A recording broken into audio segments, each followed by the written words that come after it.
Hey guys, good morning, welcome back to our mine blog. বন্ধুরা, এই ইংরেজি ভাষায় ব্লগ স্টার্ট করে থেকে আমি বাংলা ভাষায় ব্লগ বানাই, কিন্তু সেই বাংলা ভাষায় যদি ব্লগটা স্টার্ট করি। বন্ধুরা, শুভ সকাল। আজকে ব্লগটা শুরু করলাম সকাল 12টার সময়, কারণ এখন দুপুর 12টা, সরি সকাল 12টা অ্যাকচুয়ালি নয়, দুপুর 12টা। এখন 12টা, আজকে ব্লগ স্টার্ট করতে অনেকটা লেট হয়ে গেছে, কারণ বাড়িতে রয়েছি মাত্র আমি একা। তো বন্ধুরা, তাই জন্য সব কাজ আমাকে করতে হচ্ছে। কী কী কাজ করেছি তোমাদের এবার এক একটা করে দেখাই যাক। সবার প্রথমে দেখো বন্ধুরা, এই যে আমাদের যে বাগানে যে লঙ্কাগুলো যেগুলো পেকে গেছে, লাল হয়ে গেছে যেসব লঙ্কা, সেই সব লঙ্কাগুলো এখন রোদে দিয়ে দিয়েছি শুকোনোর জন্য।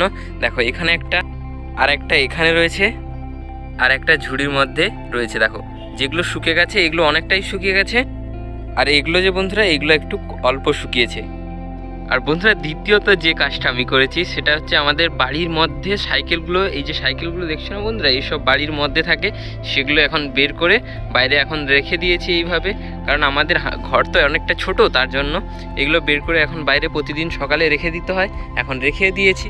আর বন্ধুরা, তৃতীয়ত যে কাজটা আমাকে করতে হচ্ছে সেটা এখন যে এতগুলো বাসনপত্র আছে সেগুলো সব আমাকে মেজে ফেলতে হবে। বন্ধুরা, অ্যাকচুয়ালি বাসনপত্রগুলো আমি এখনো পর্যন্ত মাজিনি, এখনই মাজবো, ধুয়ে নেবো। কিন্তু তোমাদের তার আগে ব্লগ করে সবগুলো দেখালাম যে এইসব কাজ সকাল থেকে করেছি।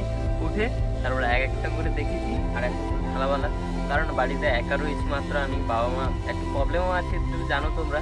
আমার ভাগ্নি হয়েছে, আর ভাগ্নি আজকে অসুস্থ হয়ে গেছিলো, কিন্তু ডাক্তার বলেছে রিপোর্ট করতে দিয়েছি। কী হয় চলো সেটা বাবার কাছ থেকে ফোন এলে জানতে পাবো, তারপর তোমাদের ব্লগ তোমাদের জানাবো আমি অতি অবশ্যই।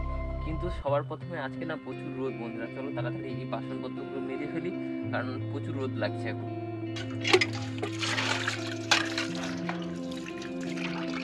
আর দেখো বন্ধুরা, ধুয়ে নেওয়া বাসনপত্রগুলো এইখানে এসে এখন রেখে দিয়েছি।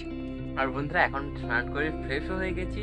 আর বন্ধুরা, আজকে চলো খাওয়াই কী হয়েছে দেখাই। খাওয়াই আজকে তো বাবা সকালে সকালে উঠে আমার জন্য রান্না করে দিয়ে তারপরে বাবা গেছে হসপিটালে, সরি নার্সিং হয়ে গেছে। আর এখন চলো খাওয়াই কী বানিয়ে দিয়ে গেছে তোমাদের দেখাই। বন্ধুরা, খাওয়াই হয়েছে দেখো আলুর ঝোল আর ভাত।